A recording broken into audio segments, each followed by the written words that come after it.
I'm Tom Porter from the Office of Communications, and on behalf of the Department of Alumni Relations, it gives me great pleasure to introduce the award-winning author and illustrator Charlotte Agell for a virtual children's book reading. Agell, who graduated from Bowdoin in 1981, is also a teacher and lives right here in Brunswick. Since 1991, she's published numerous works of young adult fiction, chapter books, and picture books, including Welcome Home or Someplace Like It, and The Accidental Adventures of India McAllister. Charlotte, welcome. Thanks for sharing your time with us. Well, thanks, Bowdoin. Thanks for having me. It feels great to be here. I'm actually sitting in my classroom, not my regular classroom, the one I've been, like so many teachers, teaching in remotely the last few weeks. And that's, of course, been really interesting time. I miss my students a lot. Just before I start reading books, I wanted, because one of the books is about really feeling the feelings, I want to show you something I used a little bit when I was teaching, just to show how I was feeling. A little bit like this, given everything. My first book that I'm going to read is called Maybe Tomorrow, and it's definitely about how to feel the feelings and maybe how a friend can help. It was a book that kind of wrote itself all of in a rush, but it started many years ago when I was downtown here in Brunswick, Maine, and I went to a wonderful place called Indrani's. Some of you may have been in Indrani's, and bought this little clay figurine, and I knew only two things about her. One was that her name was Elba, and also that she was very sad. And it took me years to figure out why. And what became of her feelings went into this book. It's actually the only book of mine that I did not illustrate. It's illustrated by the wonderful Ana Ramirez Gonzalez. And I just want to point out that she is a fellow immigrant. So this is a picture book by two immigrants, one on the East Coast now and one on the West Coast. And I'm going to read it to you now.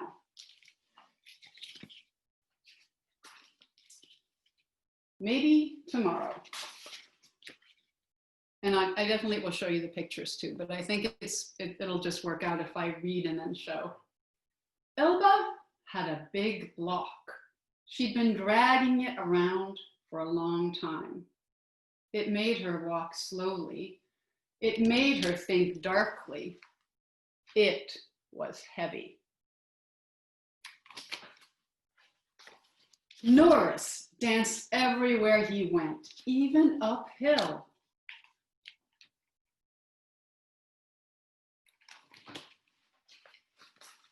One day, Elba was sitting on her block in the park like she usually did. Along came Norris in a cloud of butterflies. At first, Elba couldn't see him in all that shininess. Hello, I'm Norris, he said. Do you want to go on a picnic? I'm Elba, said Elba. I do not go on picnics. Well, what do you want to do? Asked Norris. Sit here with my block. But you're already doing that. I know. Is it fun? Not really, no.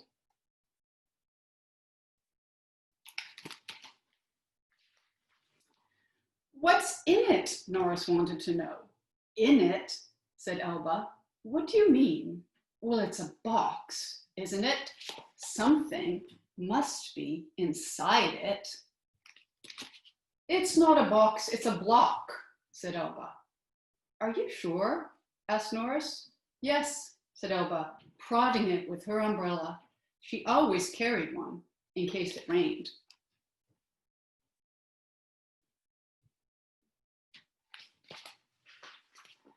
Norris sat down next to Elba. I feel something in there, he said. What? Asked Elba, who didn't feel a thing. Something sad, said Norris. I think it wants to come out.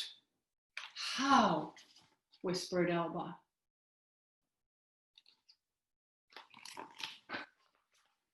Norris and Elba sat there thinking. The butterflies flitted this way and that. Maybe tomorrow, said Norris as the sun set. Maybe, said Elba.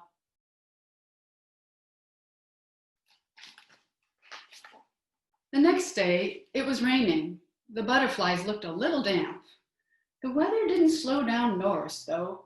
You're making me dizzy, said Elba. It's time for tea, said Norris.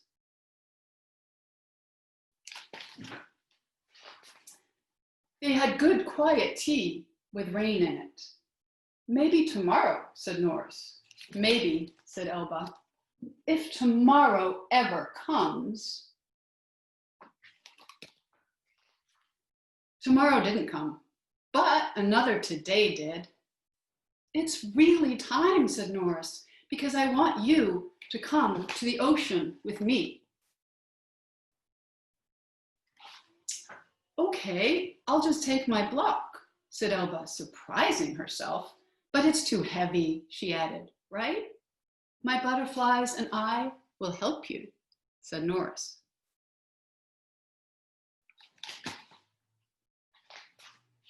They did help. It was a very, very long journey. Elba and Norris talked and didn't talk.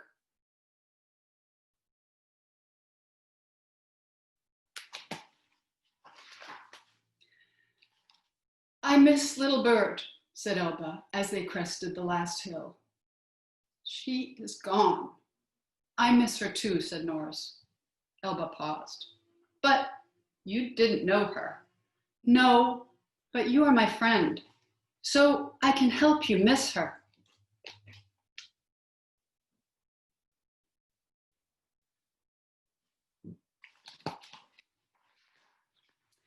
By the time they got to the shore, Norris knew many things about Little Bird. We watched the moon together, Elba said. She taught me to sing. We were hardly ever apart.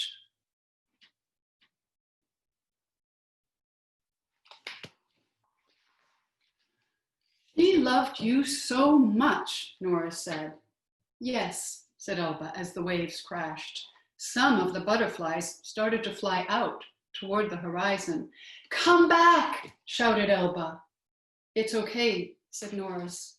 Sometimes we have to let things go.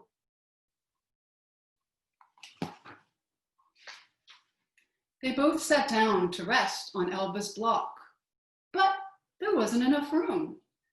I think it's smaller, said Elba in amazement, and lighter. Definitely, agreed Norris.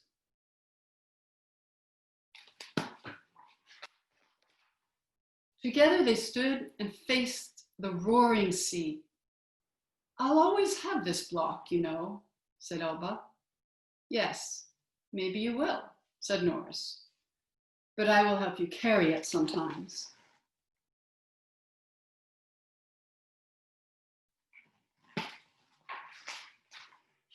The two friends stayed by the ocean until the sun set and the view was calm. Some of the butterflies came back. Some flew off forever.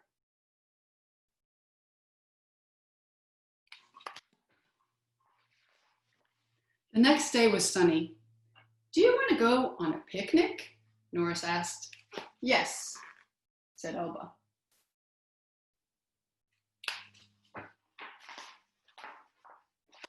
And there they are. Thank you, everyone, for listening to that story, maybe tomorrow. And I thought I'd actually read two more. So here comes the next one. I am going to be reading a really old book from 1994. It's called Dancing Feet. And this book started because I couldn't get a rhythm out of my head. It just kept going like this, and I was kind of walking around the house, and my kids thought maybe I was crazy, and Anyway, I thought, rhythm, if you won't get out of my brain, I'm going to put you to work. So the words came, and I did do the illustrations of this one, like most of my books myself, Dancing Feet. And if you want to dance, this is a good one to dance to.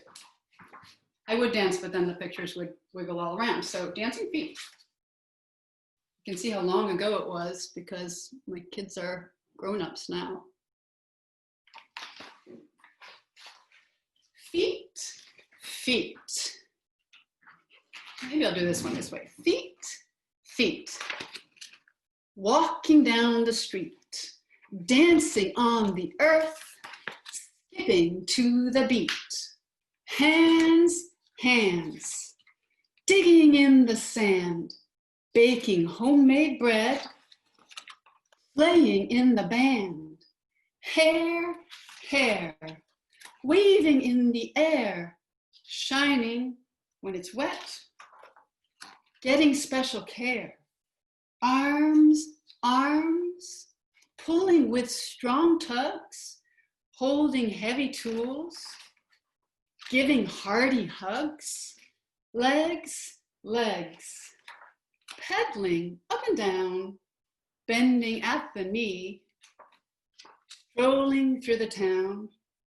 Eyes, eyes, looking left and right, crying tears sometimes, resting through the night.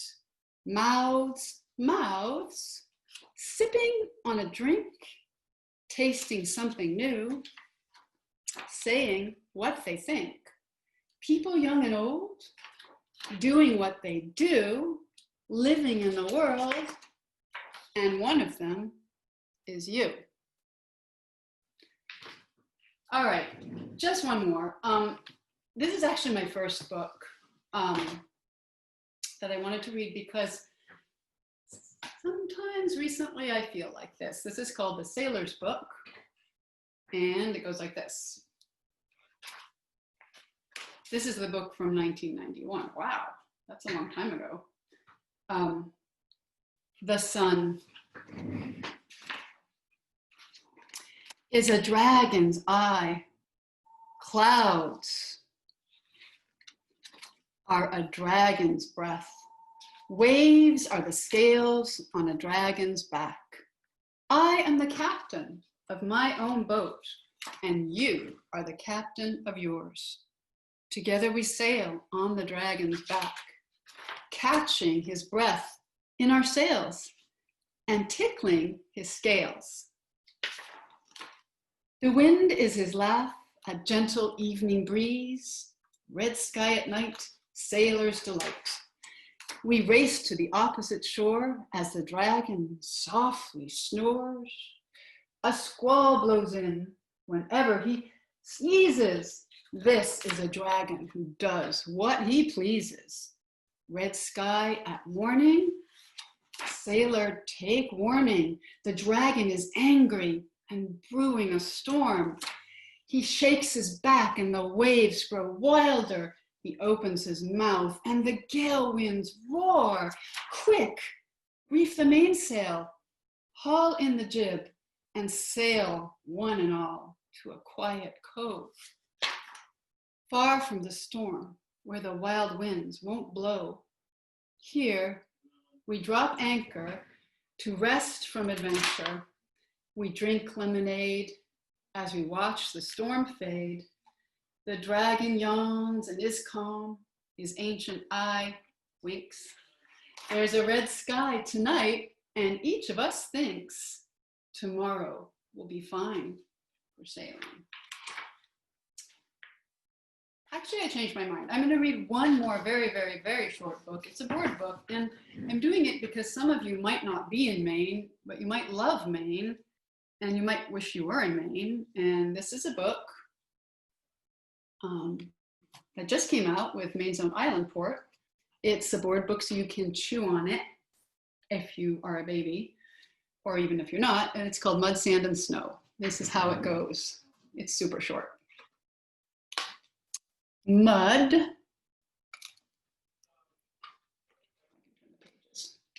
mud, makes me dance in the spring. I fly up to the sky on my swing. Let's poke holes and plant peas on our wet, muddy knees. In the quince bush, two little birds sing. So glossy, I think there's too much glare, but maybe I'll do this. Sand and grass tickle my toes. Summer's here and it fills up my nose. Fuzz buzzy and free, no, don't touch that bee. How quickly our sunflower grows. Wind spins us round in the fall. Our pumpkin's the biggest of all. Leaves whoosh in the door as we broom dance the floor. Before supper, the crows start to call. Snow is so deep and so white. We walk into a cold winter's night. Our breath whispers like steam. Let sleeping bears dream. When it's dark out, the moon shines so bright. The end. And I guess that's the end of Story Hour. Thanks so much for joining me here in Brunswick, Maine on a beautiful June day. And I guess that's it. Thank you.